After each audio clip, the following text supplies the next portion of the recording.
Hola, ¿qué tal? Muy buen día a todas las personas. Mi nombre es Omar Romero y el día de hoy tengo el gusto de dialogar con el doctor Ignacio Noble. Doctor, buen día, ¿cómo está? Buen día, ¿cómo están? Saludos a vos, Omar, y a toda la audiencia. Muchísimas gracias, doctor, por el espacio, por la apertura, por este diálogo. Y bueno, para quienes no sepan, el doctor Ignacio Noble es abogado, mediador, profesor de Derecho, certificado en métodos alternos, solución de controversias, es doctor en ciencias jurídicas, un máster en derechos humanos y en un largo currículum en este aspecto. El tema que vamos a tratar hoy, doctor, gracias, se acompaña desde Argentina. En este aspecto, muy interesante este diálogo internacional en torno a fenómenos sociojurídicos del presente, en este específico caso concreto, la mediación o los métodos alternos de solución de conflictos, solución de controversias, métodos adecuados. Cada país se les llama distinto. Es muy interesante este ejercicio de derecho comparado, lo uno y lo múltiple, este tributo al Parménides de Platón. Muy interesante, doctor, desde este punto de vista, el trabajo que está haciendo en Argentina, en México y en varias partes del mundo, realmente loable, realmente digno de mención. Desde este punto de vista, ¿cómo podemos pensar desde el mundo del derecho la erupción de los métodos alternos de solución de controversias o los métodos adecuados de solución de controversias? Desde este punto a nivel constitucional, convencional, como punto de partida, ¿qué es? Para quienes no sepan necesariamente que tengan formación jurídica o jueguen el lenguaje del derecho, citando a Wittgenstein en estos juegos del lenguaje. En este aspecto, ¿qué es la mediación o qué son los métodos alternos, doctor? Pues bueno, es como el género y la especie, hay más. En ese aspecto es muy interesante esta primera premisa. Gracias, doctor, por el espacio. Bien, por ahí para empezar a contextualizar, vamos a esto, lo que vos propones del género a la especie.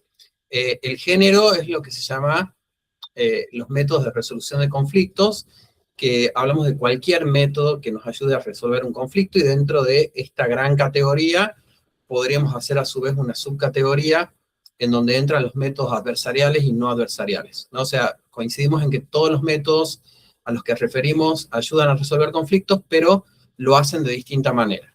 Los métodos adversariales son aquellos que plantean una suerte de relación o, digamos, en contradicción entre dos posturas opuestas, que solamente una de ellas debe primar sobre la otra, ya sea total o parcialmente. En ese caso, los métodos adversariales generalmente tienen un tercero. Ese tercero es quien decide sobre estas posturas opuestas, llámese proceso judicial o llámese arbitraje. Y luego en los métodos no adversariales la diferencia es que lo que se busca no es ganar-perder, sino que a lo que se tiende es a la búsqueda de soluciones donde las partes se hagan protagonistas y puedan encontrar una respuesta a ese conflicto que tenían que sean mutuamente satisfactorias. Y aquí encontramos a la negociación, a la conciliación, a la mediación, a las prácticas restaurativas, ¿no? Entonces, también cabe decir que tradicionalmente se habla de procesos adversariales como si solo existiera lo adversarial, por ejemplo, en el proceso judicial, y vamos a ver que también en el proceso judicial tenemos algún carácter mixto que es adversarial en gran parte, pero también no adversarial, por ejemplo, en lo que hace a la conciliación judicial, ¿no? Entonces, esto como un primer panorama de qué son todos estos métodos. Si nosotros ingresamos concretamente a uno de ellos, que es la mediación, ya dijimos que es un método no adversarial de resolución de conflictos, en donde un tercero, neutral e imparcial, que es el mediador o la mediadora, facilitan la comunicación entre las partes para que estas que tienen un conflicto puedan encontrar una solución mutuamente satisfactoria. O sea, ese sería un poco el encuadre. ¿Cómo entra esto en el derecho? Bueno, yo creo que esta es una pregunta que nos seguimos haciendo quienes intentamos promover y difundir su enseñanza, sobre todo en las universidades, digamos, en las facultades concretamente de Derecho, porque hay una negación acerca del carácter jurídico que tiene la mediación, y hay una idea más convencional acerca de que el derecho se reduce al proceso judicial y a la sentencia, ¿no? Entonces, ¿cómo explicar el por qué la mediación y los métodos constituyen derecho? Bueno, yo diría porque son incluso anteriores al derecho que nosotros conocemos, ¿no? Son formas naturales de relacionamiento humano en donde las personas frente a un conflicto buscan resolverlo, ¿no? Entonces, nosotros tenemos la idea de que la historia de la humanidad creció junto con la institucionalización de la resolución de conflictos a través de un proceso judicial, pero esa idea es en realidad bastante nueva, si nosotros miramos lo que sucedía antes de la creación del Estado moderno, ¿no? Y de la influencia que tiene la división de poderes y la creación de un poder judicial como lo conocemos hoy, ¿no? Entonces, estas otras formas de resolución de conflictos son incluso anteriores, y en definitiva, si nosotros miramos cuál es el resultado, que tiene que ver con poder frente a un conflicto, alcanzar una solución que evite la barbarie, que evite la violencia, y que promueva la convivencia pacífica, entonces entendemos que estos mecanismos son derecho, ¿no? Y que como son derecho, integran tal vez un catálogo diferenciado de formas en las que se puede aproximar a la resolución de un conflicto, además de la vía judicial tradicional.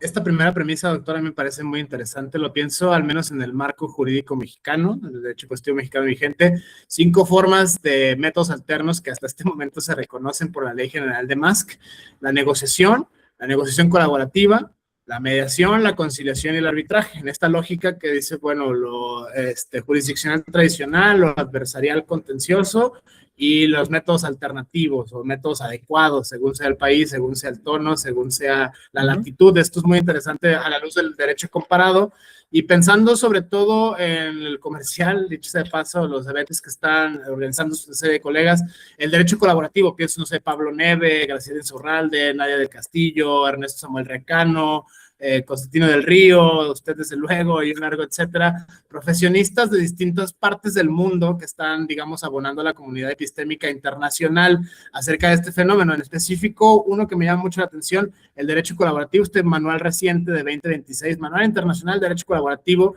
y lo planteo el derecho colaborativo y la mediación, porque bueno, el derecho colaborativo, hasta donde yo entiendo, igual si estoy en el error, por favor, corríjanme, en ese sentido es solo para abogados que deseen entrar a esta cuestión. O sea, necesitas una carrera en derecho y después certificarte como abogado colaborativo. En este aspecto es muy interesante esta. Al contrario que la figura de persona facilitadora, al menos en la ley mexicana, sería muy interesante verlo a la luz de la ley argentina o de alguna otra parte del mundo. En este aspecto, muy interesante este ejercicio de derecho comparado, porque cualquier persona que tenga un grado de licenciatura puede devenir, tras una cierta capacitación, al menos en el marco normativo mexicano, persona facilitadora de los más, que en este caso específico de la mediación, como métodos alternos o como métodos autocompositivos, que al menos aquí en México lo tenemos a la luz del artículo 17 constitucional, que es prácticamente la salida o la interpretación que se da, al menos de manera jurídica, para estos fenómenos, que como lo menciona entre líneas, es prácticamente no solo para abogados, ¿no? En este aspecto hay una gran cantidad de profesionales de otras distintas, psicólogos, pedagogos, el top 3, psicólogos, pedagogos y abogados, entre otras profesiones. Por ejemplo, yo vengo de la filosofía, otro marco, universo discursivo distinto, pero quizá no distante desde un punto de vista epistemológico. Esta premisa, doctor, lo uno y lo múltiple en torno a los métodos alternos de solución de conflictos, al menos en la clave argentina y al menos en la clave mexicana. Eso sería interesante, sobre todo pensando en la ciudadanía, en quienes no necesariamente jueguen los lenguajes los juegos de lenguaje filosófico, los juegos de lenguaje jurídico. ¿Cómo se puede explicar a cualquier persona, porque bueno, esto en última instancia es algo humano, demasiado humano, que se prevé para reducir no solo los costos económicos, materiales de los litigios, todo aquello, sino cuestiones que van más allá, sociales, salud mental y un largo etcétera? Es muy interesante esta premisa, doctor, apostarle o no por los métodos alternativos de solución de conflictos en el siglo XXI. Sí, yo en ese sentido tengo una posición muy, muy tomada, porque suele reducirse el beneficio, la ventaja que tienen estos mecanismos a decir, bueno, contribuyen a la descongestión de los tribunales, y lo que están diciendo de alguna manera es, esto es algo instrumental y hay una conflictividad importante y una conflictividad no importante. Para la conflictividad no importante, los mecanismos, como diciendo, esta es una salida de menor nivel, ¿no? Y para los conflictos que son verdaderamente importantes, tenemos que darle el tiempo y tenemos que darle el espacio para que los jueces, que también son los importantes del sistema, los puedan resolver, ¿no? Entonces, esta premisa te lleva permanentemente a colocar en un lugar menor a estos métodos que en realidad tienen una premisa que es mucho más importante, que si lo querés ver desde un derecho fundamental es cómo vos promovés un grado mayor de conciencia acerca de la libertad que tiene la sociedad para poder resolver sus propios conflictos. Y para esto hay que acudir a algunos conceptos que tienen que ver con la violencia simbólica, con la violencia institucional que ejerce el Poder Judicial a la hora de resolver conflictos en la forma en la que nosotros lo conocemos y que muchas veces no lo discutimos, porque nosotros tenemos naturalizado que el sistema funcione así, y aun cuando no nos gusta el sistema, no solemos discutir demasiado acerca de ello. Hay una encuesta que hace una universidad muy conocida, que es la Universidad de ITEL aquí en Argentina, sobre confianza en las instituciones públicas. Y en una de estas, de estas encuestas surge que el Poder Judicial es una de las instituciones que tiene menos confianza pública de todas las que existen, junto con la policía, por debajo del 20%. Y luego hacen otra pregunta muy interesante, que es, si usted tuviera un conflicto, ¿lo llevaría a la justicia? Y el 80% aproximadamente de la gente dice que sí. Entonces, estamos un poco atrapados en esto de decir, esto no está bien, pero a la vez, si tengo un conflicto, lo resuelvo así. Entonces, sí me parece que es importante esto de entender que la promoción de estos mecanismos a lo que apuntan es a la construcción de una ciudadanía diferente. Por un lado, más capaz de autogestionarse, más responsable en la forma en la que gestiona la conflictividad con otros, pero también más libre en términos de, si yo no dependo tanto de la autoridad y del ejercicio del poder de esa autoridad, entonces también soy más libre, porque si uno piensa en cuántos de las situaciones que vivimos a diario podrían ser pasibles de una decisión judicial, nos vamos a dar cuenta que en realidad son casi todas. O sea, hay un artículo en la Constitución argentina que dice que lo único que está exento de la decisión de un magistrado básicamente son aquellos pensamientos internos que no tienen ninguna manifestación en el mundo exterior. Y digo, casi todos nuestros pensamientos podrían tener alguna manifestación en términos al menos del lenguaje no verbal. Y, y entender esto, o sea, entender la influencia que tiene el poder de un juez para limitar tu libertad, para poder limitar tu patrimonio, para poder decidir si continuar con tu vida, de qué manera hacerlo, tus relaciones familiares, digo, todo, absolutamente todo está regulado. Entonces, dar un paso hacia adelante en la dirección de yo como individuo, puedo junto a un otro con quien tengo un conflicto, no depender de la decisión de un tercero y del ejercicio de un poder punitivo en forma de coacción de esa decisión judicial, me parece que es lo verdaderamente relevante. La segunda premisa, doctor, me parece a mí muy interesante, puesto que, bueno, yo soy de México, México Mágico, tenemos ahora el tema de la elección judicial, la innovación, como jamás nunca lo vimos en 200 años de historia constitucional de nuestro país, por fin se eligen a los jueces de manera popular, ¿no? En este aspecto, el coqueteo con el populismo, muchos foros, muchas voces, mucha gente está viendo esto como un riesgo a la democracia, está viendo esto como un riesgo a la independencia judicial. Esto no solo lo dice en México, esto existe incluso la Corte Interamericana y otros mecanismos internacionales.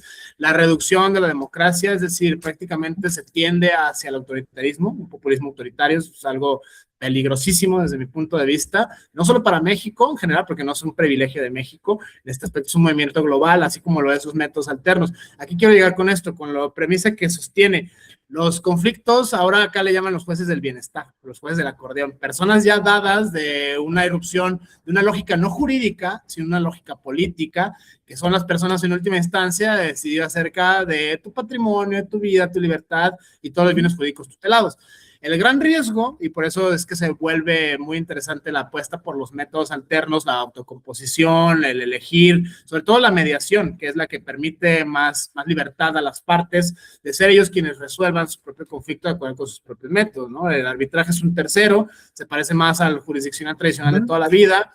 La conciliación, la persona facilitadora es la que sugiere las potenciales vías de acceso y la, digamos, esta más nueva que me parece muy interesante, la figura del abogado colaborativo. Pero volviendo a este medular punto de la encuesta que cita Argentina, acá nosotros en la versión mexicana, tenemos una creciente falta de certeza jurídica en torno a las instituciones de impartición de justicia en México. Es algo realmente terrible, se tiene que decir, y va más allá de cualquier color partidista, es un fenómeno sociojurídico que trasciende la lógica de la política. Es decir, ¿en qué tipo de personas los jueces, en este caso los jueces del bienestar, o los magistrados del acordeón, o quien sea, cómo los ciudadanos vamos a dejar, ya eso lo estamos viendo deshonrosamente en México, gente que no está preparada, gente que no sabe ni siquiera llevar una audiencia, gente que no sabe ni siquiera lo que está haciendo ahí. En ese aspecto, los métodos alternativos de solución de controversia, en este caso la mediación en específico, se vuelve como una apuesta. Sin embargo, la premisa crítica a esta es que la mediación no solo es una despresurización de los poderes judiciales. En este aspecto sí ayuda, sí abona, pero va más allá. Hay quienes lo ven como una nueva cultura, como una nueva educación, incluso los más usados como una nueva ética, como una nueva epistemología, pero al menos yo acá en México, doctor, no sé en Argentina o en otras partes del mundo, no he escuchado jamás nadie nunca que diga cuál. O sea, éticas hay muchas, culturas hay demasiadas, educaciones, son 3 polisémicos conceptos por antonomasia que han derramado mares de tinta en las ciencias sociales por siglos.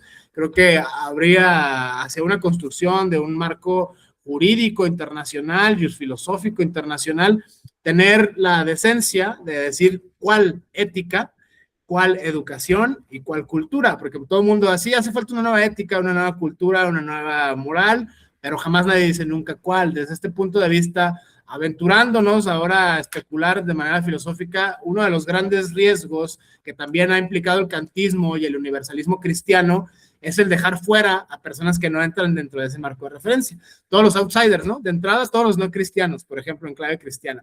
De entrada, todos los no kantianos en clave kantiana. Es decir, los sabría distintos, es una hipótesis personal que me gustaría ponerla a debate desde su perspectiva, como investigador, como escritor, he escrito muchos libros acerca de mediación, en ese sentido su obra es bastante digna de mención, acerca de este fenómeno. ¿Qué tal si cambiamos el supuesto filosófico para poder determinar el acceso a la justicia, no a la adversarial tradicional de toda la vida en este aspecto y cambiar por los alternos, pero con una nueva ética, con una nueva educación, con una nueva cultura? Desde este punto de vista, doctor, desde su personal perspectiva, me interesa escuchar esta peculiar premisa. Sí, a ver, hay 2 enfoques que son contradictorios claramente y que tienen que ver con las 2 formas de propuesta de resolución que hacen por un lado los tribunales y por el otro lado los mecanismos no adversariales.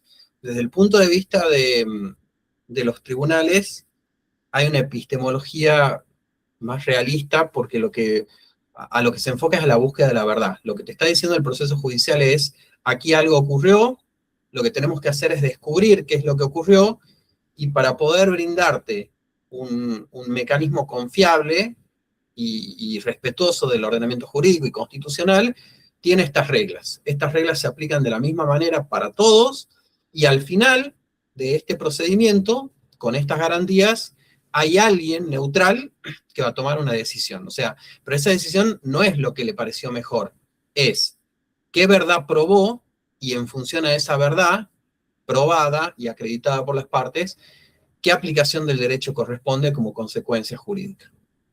Esa epistemología es absolutamente contradictoria con la de los métodos porque nosotros nos basamos más en una epistemología constructivista, o sea, nosotros partimos de la base de que en algún punto, y lo voy a decir torpemente, digo, la verdad no me importa, no estoy buscando la verdad, porque lo que yo quiero en realidad es conocer qué dominio de realidad tiene cada una de las partes, entender de qué manera subjetivaron el conflicto y ver si hay alguna posibilidad, incluso respetando ese dominio de realidad, que en algún punto podrá cambiar y en algún otro punto permanecerá intacto, se pueden poner de acuerdo respecto del modo en que quieren resolver el conflicto, ¿no? Entonces, el derecho clásico no entiende el porqué de los mecanismos porque asume que la epistemología es exactamente la misma. Entonces,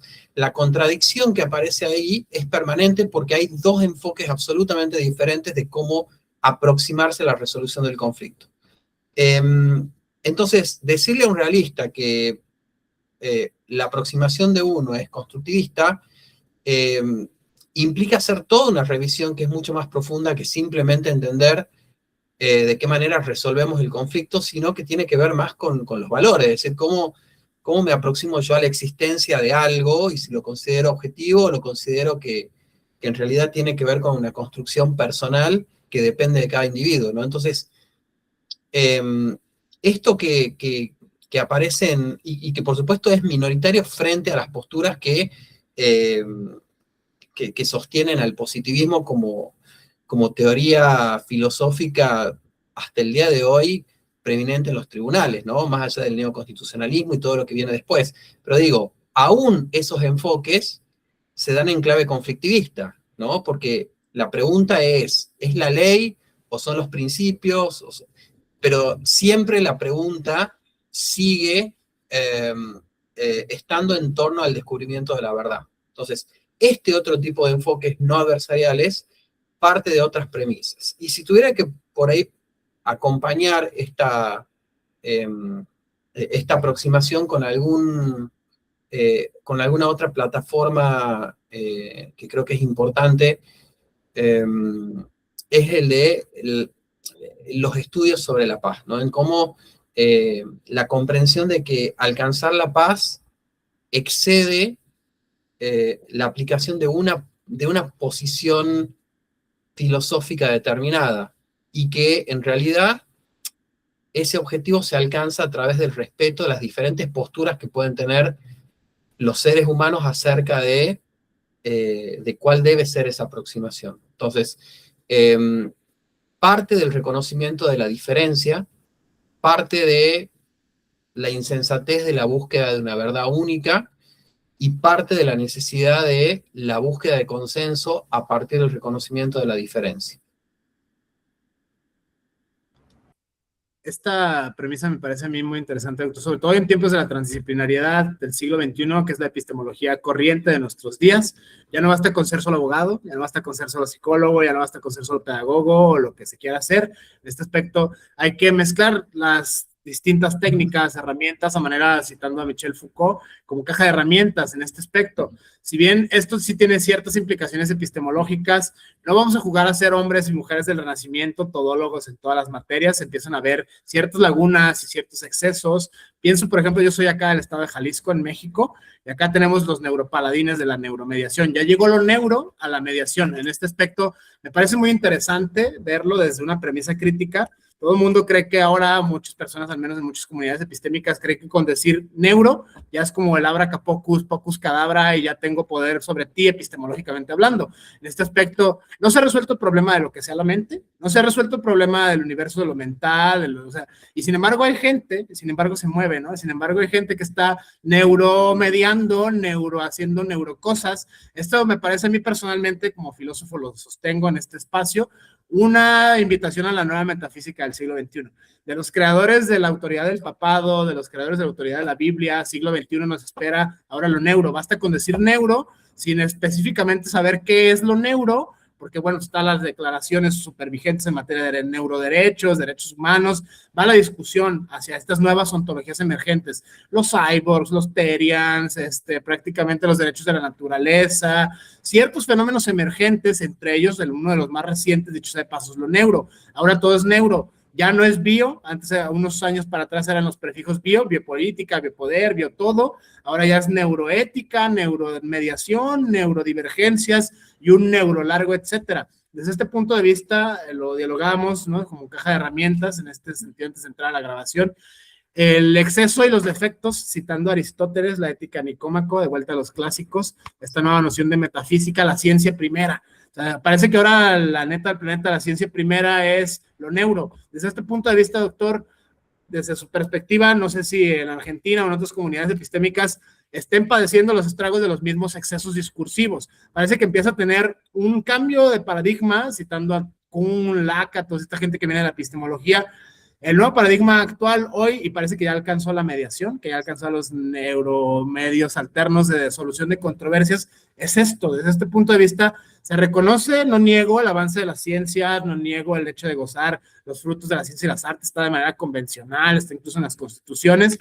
Lo que sí me parece escandalosamente excesivo es que todo sea neuro hoy, desde este punto de vista, o sea, si hacemos una petición de principio semántica, ontológica, y bueno, pues a ver qué entiendes por lo neuro, y bueno, a ver si estamos hablando de lo mismo. O sea, si hay gente de psicología, si hay gente de ciencias de la salud mental o la salud a secas, pero o sea, que cualquier persona se pare y de neuro diga cualquier neurocosa, me parece a mí personalmente un exceso más que un avance progresivo. No niego todos los avances que hay en la ciencia, pero si uno analiza a manera de análisis crítico del discurso, la forma en la cual se argumenta, conectamos, no sé, 3 ratas de laboratorio a 4 baterías, por lo tanto tú tienes un neuroalgo. Es una reducción al absurdo, pero la forma de argumentar es más o menos la misma. Estudios aislados, estudios sesgados fuera de contexto y una generalización indebida. Eso desde la lógica, al menos me parece a mí personalmente como filósofo, un tantito escandaloso. No sé en Argentina cómo estén ustedes en los poderes judiciales o en la jerga de las ciencias sociales en general, lidiando con este fenómeno emergente propio del siglo XXI. La neuromediación ya llegó a nuestras neurocomunidades epistémicas. En ese aspecto, esa premisa, doctor, me parece a mí peculiarmente interesante desde su perspectiva. Sí, yo en esto considero que es interesante poder conocer un poco más de cómo funciona el cerebro y entender a partir de ese conocimiento cómo son los procesos de aprendizaje, el porqué de algunas reacciones, qué cosas pueden mejorar algunos procesos y empeorar otros. Entonces, ese conocimiento me parece que es interesante y sí creo que los profesionales que deben estar abocados a ellos son aquellos que se dedican verdaderamente o a la medicina o a la psicología y que comprenden mejor el funcionamiento del cerebro que, no sé, una persona como yo, que soy abogado, y que mi aproximación a ese conocimiento no va a tener tecnicismo, no va a tener confiabilidad, ¿no? Entonces sí me parece que por ahí lo que demeritan estos ámbitos tiene que ver con que personas que no estén formadas dentro de ese campo asuman algunas conclusiones que técnicamente son muy reservadas para personas que se dedican 24/7 a esto, ¿no? Entonces, eso me parece importante, como decir, el ser mediador no te habilita a hacer todo, ¿no? Es una práctica concreta que lo que busca es ayudar a que las personas que tienen un conflicto lo resuelvan o intenten resolverlo, pero a ese conflicto, ¿no? Un montón de otros conflictos que pueden tener asociados a... Es una práctica muy concreta, ¿no? Después uno puede hacer un bien mayor y puede ayudar a que se revean algunos otros procesos y algunas otras situaciones, pero digo, uno tiene que poder hacer bien esto a lo que está llamado como mediador y después, si lo otro se va dando, mejor. En lo que refiere a algunas de estas consecuencias, sí, los mediadores debemos conocer algunos aspectos que en realidad son conclusiones arribadas por quienes se dedican a esto y que nosotros buscamos aprenderlas a partir de los estudios que ellos han hecho y que nos llegan a nosotros un poco más digeridos para que los podamos entender. Entonces, en ese sentido, ¿qué es importante para nosotros? Es importante, como facilitamos procesos de comunicación, entender cuál es el proceso de comprensión de un mensaje por parte de las personas que pueden estar, digamos, necesitando de nuestros servicios. ¿Por qué? Porque yo puedo tener una facilidad de comprensión mayor si yo a esa persona me dirijo de una manera o de otra. Entonces, identificando si esa persona tiene mayor facilidad para comprender algo a partir de que yo se lo explique o le muestre un esquema o le muestre un dibujo o lo lleve a un lugar en donde pueda experimentar eso, me parece que eso es interesante y nos aporta. Lo otro que te comentaba, el tema de las emociones. Uno tiene que entender más o menos qué es lo que pasa cuando alguien está atravesando algún proceso emocional, cómo eso afecta la toma de decisiones, ¿no? Entonces, estos aspectos son relevantes, pero me parece que el acceso a ese contenido tiene que ser a través de quienes están capacitados para poder llegar a esas conclusiones que son valiosas para nosotros desde nuestra disciplina. Esta premisa la planteo con peculiar crítica, doctores, desde la filosofía, el análisis crítico del discurso. La forma en la cual se argumenta desde estos terrenos es muy, muy delicada. En ese aspecto, generalizaciones indebidas, inferencias un tanto fuera de contexto en ese aspecto. Esa impresión me da a mí, como desde el análisis crítico del discurso, el más sano y puro análisis crítico del discurso que pueda ser posible en algún mundo posible. Y lo planteo por lo siguiente: si bien sí hay que reconocer emociones, sí hay que conocer un poquito de antropología, sí hay que conocer un poquito de sociología, sí hay que conocer un poquito de psicología, pero no por ello estamos obligados a lo imposible. El principio básico del derecho en ese aspecto, no todo mundo automáticamente por ser mediador ya va a ser neuropaladín de cualquier neurocausa. En este aspecto, a mí me parece ahí como que nota a pie página, así como que esta nueva tentación demoníaca hacia la metafísica del siglo XXI es la explicación última y acabada de todo lo neuro hoy. Incluso la mediación, incluso la conducta. Es que tú hiciste esta cosa porque en tu cerebro pasó, y ahí la forma de argumentar, precisamente está la caja negra.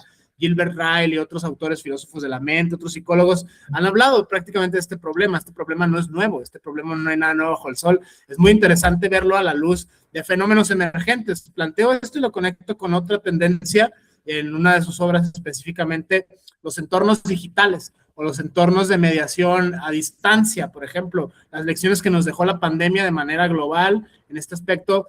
¿Cómo se puede llevar un control? Pienso esta manera de infraestructura, el costo de los derechos, este texto famosísimo de Stephen Holmes y Cass Sunstein, muy interesante. En México se presume que tiene que haber una institución encargada de llevar todos los convenios realizados por todas las entidades federativas de México. Y la pregunta crítica es muy sencilla: ¿realmente se tiene la infraestructura para poder hacer eso? O sea, justo pensamos en los poderes judiciales, volviendo a los sistemas tradicionales. Una de las críticas constantes: no hay ni para las copias, no hay ni plumas, no hay ni lugares, no hay personal, el que está mal capacitado, lo que todo el mundo sabe, lo que todo el mundo dice. Desde este punto de vista, desde el costo de los derechos, doctor, si existe realmente, al menos en Argentina, la experiencia que ustedes tengan acá en México, muchas voces han manifestado de manera escéptica.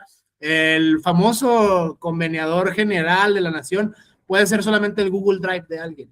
En ese aspecto no hay la infraestructura, no se tienen las capacitaciones. Es un gran problema que se da sobre todo a distancia, si se pierde o no la esencia de la mediación. Es como este debate que existe en las religiones, ¿no? Yo puedo ir a la Meca a través de un viaje inmersivo en mi ordenador, por ejemplo, y tengo la misma experiencia religiosa. En ese sentido, por analogía, ¿no? Ir al Vaticano, ir al Muro de los Lamentos, qué sé yo, lo mismo por analogía de extensión al maravilloso mundo del derecho, en este caso concreto al maravilloso mundo de la mediación.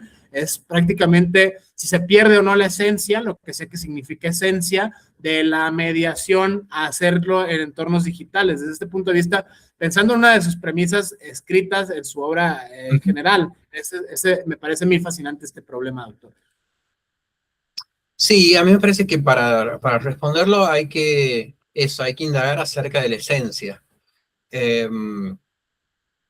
¿Qué es lo que hace que algo sea eso y no sea algo diferente, ¿no? Entonces, ¿qué es lo que hace que la mediación sea mediación como esencia y que es un accidente? O sea, que podría estar o no y podría mejorar o empeorar la experiencia, pero en definitiva, si estuviera o no estuviera, no dejaría de ser mediación. Entonces, a mí me parece que para eso hay que acudir siempre a los principios. Los principios son aquellos que informan o nos informan y nos recuerdan cuál es la esencia de lo que nosotros debemos respetar para hablar de mediación y no hablar de otra cosa. Entonces, si nosotros vemos esos principios, entendemos que la mediación es esencialmente comunicación. Y si es esencialmente comunicación, la pregunta es si esa comunicación está limitada por alguna modalidad específica o no. Entonces, mediación fue antes de la institucionalización de la mediación.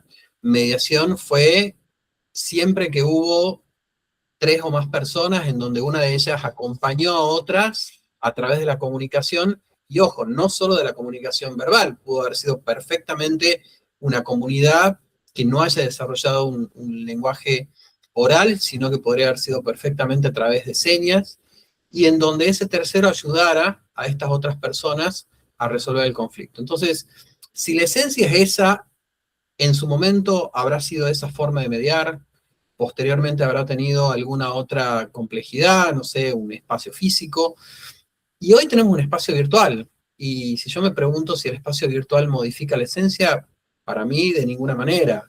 La esencia sigue siendo la misma. una persona ajena a un conflicto que ayuda a otras dos o más a resolverlo a través de la comunicación. Entonces, lo esencial está, la pregunta es si, bueno, ahí vamos al accidente. Si en el accidente de la mediación virtual, digital, a distancia, como se le quiera llamar, hay una pérdida de calidad en la experiencia humana de encuentro con el otro. Bueno, yo creía antes de la pandemia que sí, rotundamente. Hoy, luego de la pandemia, maticé demasiado mi pensamiento y incluso te diría que estoy un poco hasta a favor porque creo que primero uno a la realidad no la puede moldear a su propio gusto, es lo que es y uno tiene que saber adaptarse a lo que sucede.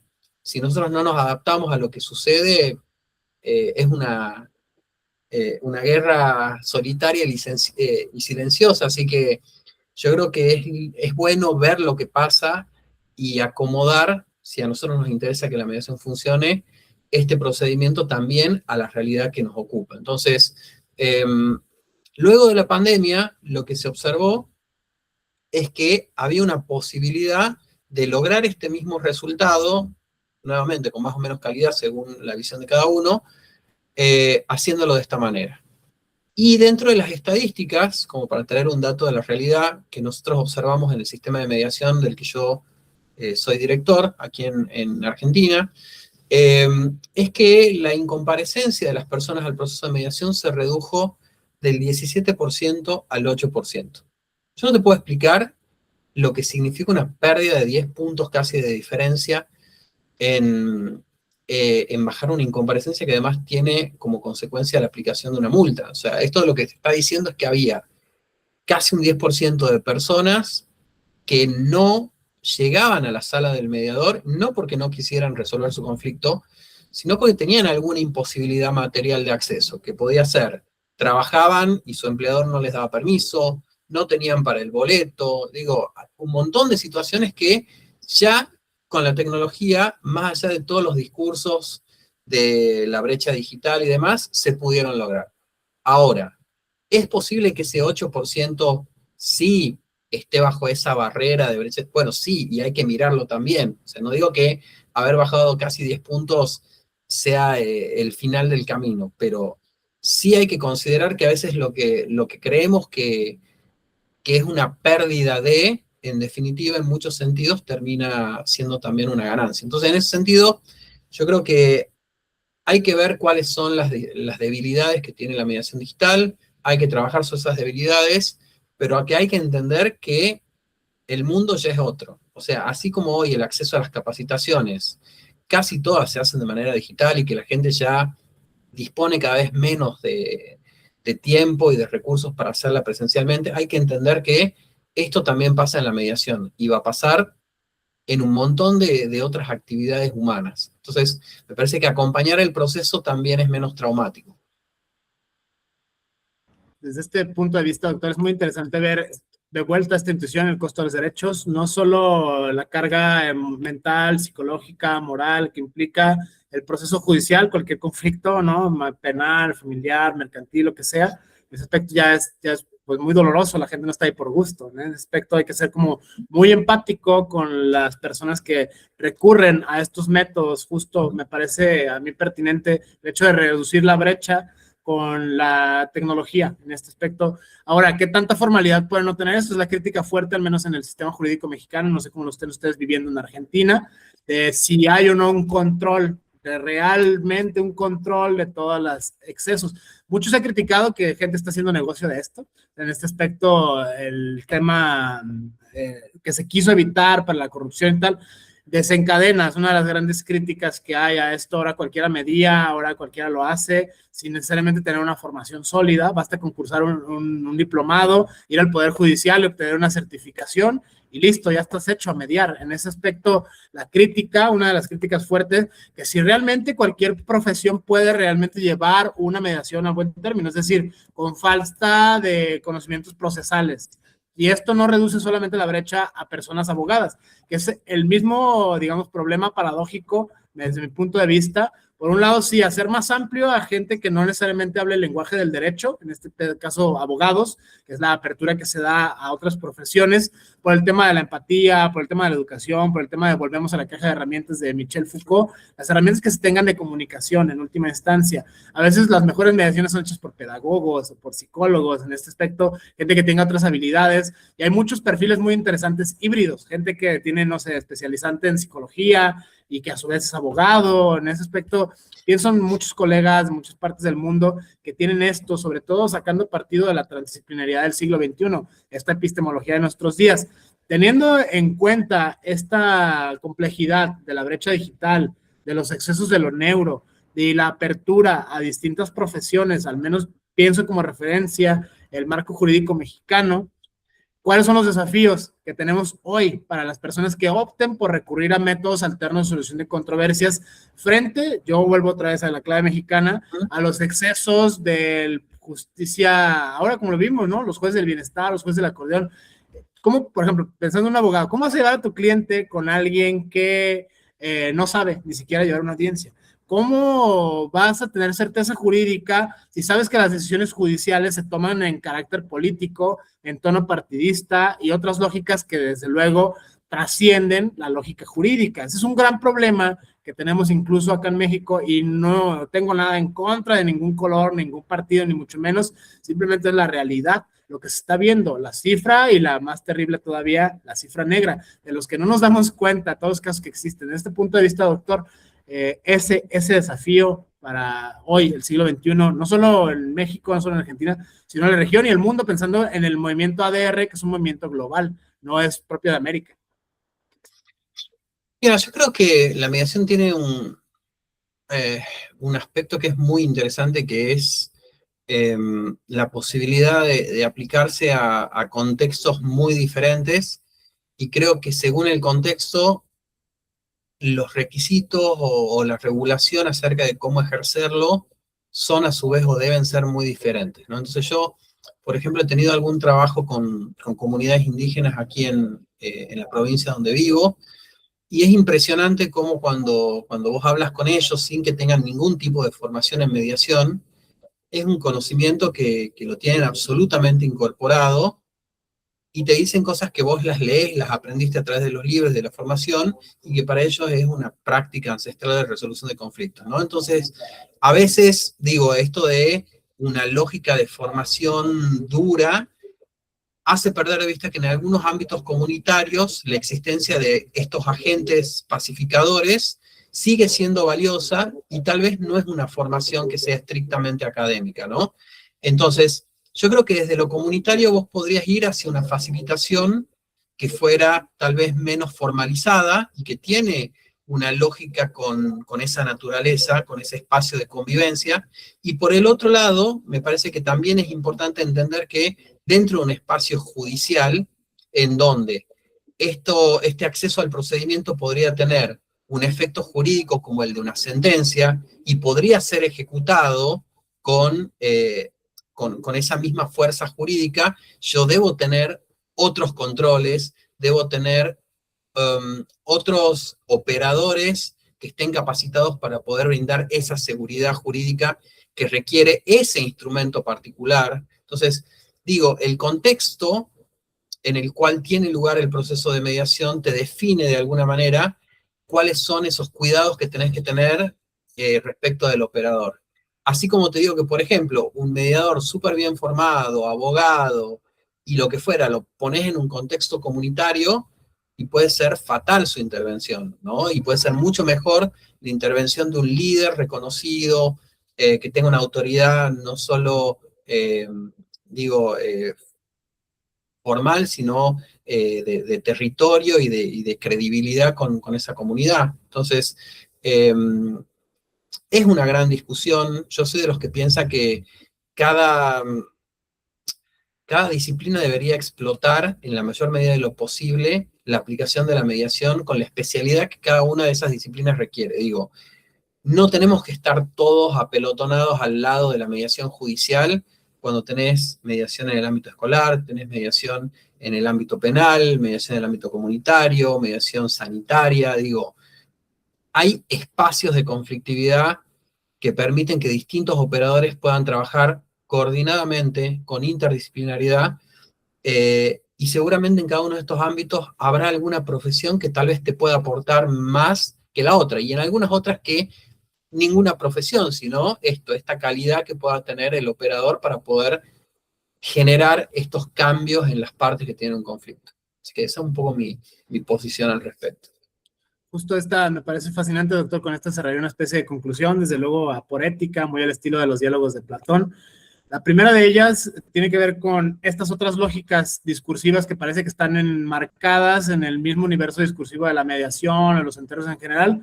Pienso al menos tres, el top tres de mi punto de vista.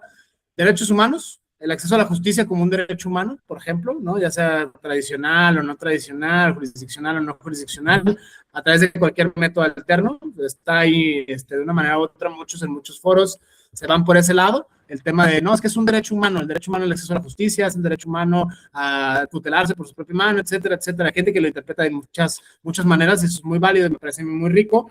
La segunda, el tema de interculturalidad, toca ahora, ¿y qué pasa cuando los sistemas de justicia de los pueblos, de las gentes que son usuarias de ese sistema, son distintos o entran en contradicción con mandatos constitucionales o convencionales? Y finalmente, pero no menos importante, igualmente creo que es así de nuestros días, el tema de la interculturalidad, mediación intercultural y cultura de paz. Hoy habla mucho gente de hacer la paz, y la paz por aquí, la paz por allá. En ese sentido, contextos diversos. La escuela, mediación escolar, ¿no? El tema del bullying. En México tenemos un escandaloso inimputabilidad, los grupos etarios le llaman a la ley. O sea, menores de 11 años no pueden ser condenados penalmente. Es una gran laguna. ¿Y qué pasa entonces con abusos, excesos en niñas, niños y adolescentes? Es un temazo penal, familiar. Es un tema interesantísimo desde el punto de vista de las lagunas jurídicas que quedan abiertas. Cultura de paz, justicia, digamos que intercultural, y derechos humanos. Algunos los tienden a ver en el mismo paquete. Las tres son derechos humanos de una manera u otra, que si Johan Galtung, que si etcétera, etcétera. Desde este punto de vista, doctor, estos tres flancos que están relacionados no solo con la mediación, sino con los alternos en general. Insisto, derechos humanos como acceso a la justicia, el reconocimiento de los pueblos originarios, la autonomía de los pueblos, nivel convencional, nivel constitucional. Ahora está muy, muy de moda, muy en boga esta perspectiva, los indigenismos, los pueblos originarios. ¿Qué pasa cuando esas formas originarias entran en contradicción con los marcos constitucionales y convencionales? Y finalmente, pero no menos importante, también de nuestros días, la cultura de la paz. ¿Qué significa realmente hacer la paz? En ese sentido, muy interesante esto desde su perspectiva, teniendo en cuenta tanto su obra como escrita como la no escrita. En ese sentido me parece un referente obligado. Mira, desde el punto de los derechos humanos, para mí hay y vamos ahora sí por ahí a más que nada a los mediadores abogados, me parece que hay un desconocimiento grande y en muchos casos preocupante de la aplicación de los derechos humanos dentro de un proceso, por ejemplo, de mediación. ¿No? En esto de decir, no solamente tiene que ver con el derecho de acceso a justicia o a la justicia o de las distintas formas que cada uno lo quiera mencionar, sino en poder entender verdaderamente cuáles son los presupuestos básicos en términos de derechos humanos que tiene que respetar un proceso de mediación que no está divorciado del deber de control de convencionalidad, que no es el control jurisdiccional, por supuesto, ni tiene que ver con una declaración de inconvencionalidad o de inconstitucionalidad, pero que tiene que ver con aplicar la Constitución y aplicar la convencionalidad. En este caso, no sé si tengo una situación en donde se plantea una cuestión de violencia de género y yo tengo que aplicar perspectiva de género, los derechos humanos tienen que ser aplicados dentro del proceso de mediación. Si yo tengo una situación de interculturalidad en donde no se están respetando los derechos de una determinada población, por decirte un ejemplo, en la forma en la que nos estamos refiriendo a la tierra como elemento de disputa desde estas dos perspectivas, ¿no? Desde la perspectiva occidental y desde la perspectiva de los pueblos, donde yo tengo una cuestión de discapacidad y no estoy haciendo un ajuste necesario al procedimiento, donde yo tengo un proceso en donde intervienen niños, niñas, adolescentes y vulnero el deber de escucha. Entonces digo, los derechos humanos están ahí en todos los procesos y yo tengo que mirar cuál de esos derechos puede estar siendo vulnerado por mí como operador, ¿no? Y cuáles son mis deberes para que en ese ejercicio que yo tengo que hacer de convencionalidad y de constitucionalidad, ese proceso que está a mi cargo sea respetuoso de los derechos humanos.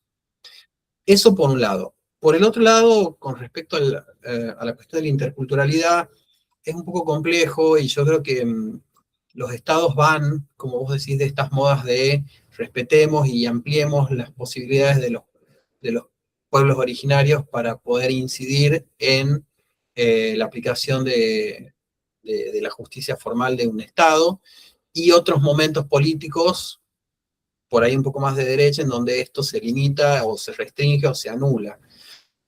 A mí me parece que es importante siempre la consideración de estas formas de justicia, siempre y cuando, y vos lo señalaste muy bien, se ajusten dentro de determinados estándares de derechos humanos que sí, obviamente tienen una mirada más occidental, pero que en verdad la mayoría de los pueblos originarios, también en las formas en las que tienen de ejercer justicia, son respetuosos de ellas, ¿no? Porque por ahí se muestran algún caso de una comunidad originaria de Ecuador que castiga físicamente. Entonces también lo que te quieren mostrar es que todas las comunidades indígenas tienen formas absolutamente rudimentarias de resolución de conflictos.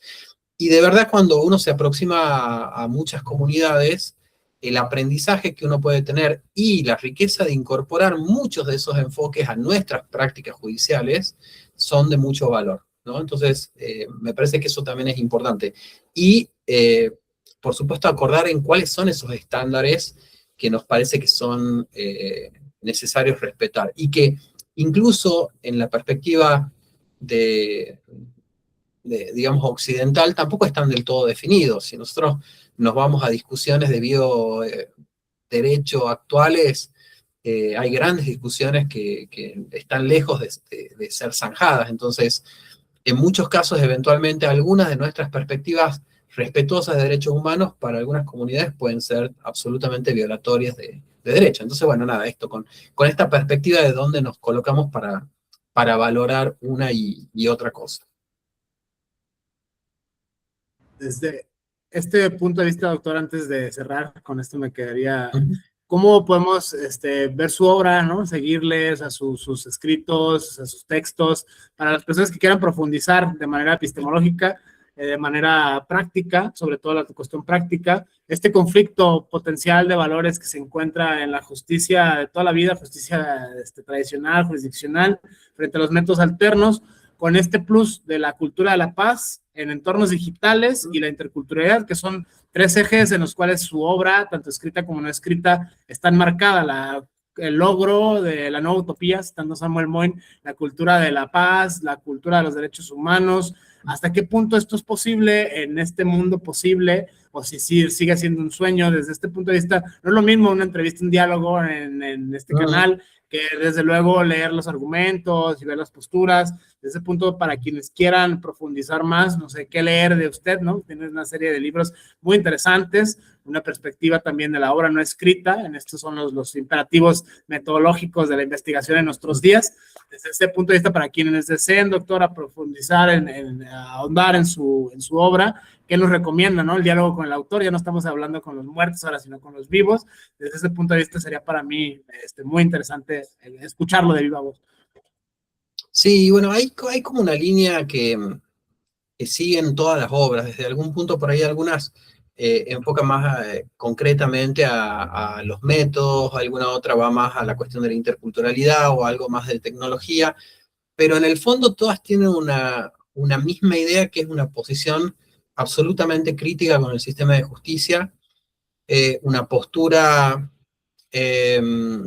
bien crítica sobre el ejercicio del poder, sobre el ejercicio de esta violencia que es invisible y que está en las instituciones, y que aún siendo invisible realmente genera muchas limitaciones en el bienestar que tenemos como ciudadanos y en la posibilidad de hacer las paces con el otro, ¿no? Como al sistema le sirve el conflicto, ¿no? Y entonces, en esta lógica de cultura de paz que mencionabas y que es tan ambigua en algunos puntos, me parece que las obras recogen desde distintos lugares, desde distintas discusiones, esta misma idea esencial. Así que quienes quisieran por ahí acceder a este material pueden buscar en Google, hay mucho material ahí subido, en redes sociales también, hay videos, por ejemplo, en YouTube de distintos espacios en los que he compartido, y en las obras escritas hay algunas que se adquieren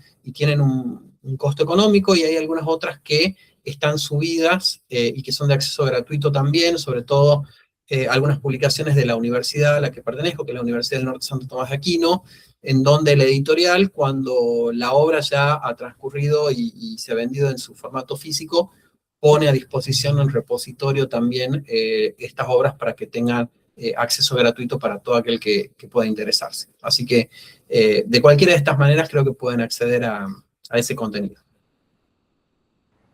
De mi parte no me queda más que agradecerle, doctor, el espacio, la apertura, el diálogo, estos fenómenos del siglo XXI, sociojurídicos por excelencia, la mediación, los métodos alternos como género y especie, y incitar de nuevo a la audiencia a seguir su obra, tanto escrita como no escrita, un referente internacional de gran peso en nuestros días, de vuelta al diálogo con los vivos. Insisto, ya no tiene mucho sentido desde mi perspectiva pelearnos con Aristóteles, con Hobbes, con los clásicos, sino ahora los vivos, las personas que están haciendo conocimiento en el presente siglo XXI, en aras de abonar al progreso de la humanidad a través de la ciencia y las artes. Desde ese punto de vista, doctor, no sé si quiere añadir algo a manera de conclusión. De mi parte, no me queda más que agradecerle esta apertura al diálogo.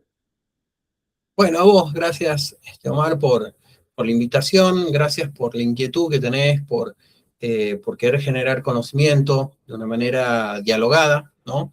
Por hacer investigación a partir de los resultados de las conversaciones que puedas tener con personas que podemos coincidir en algunas cosas y pensar, por supuesto, distinto en algunas otras. Así que yo muy agradecido con el espacio y por supuesto que si hay algunas conclusiones luego del trabajo que estás haciendo, me va a encantar poder acceder a ellas y poder compartirlas de nuevo con vos.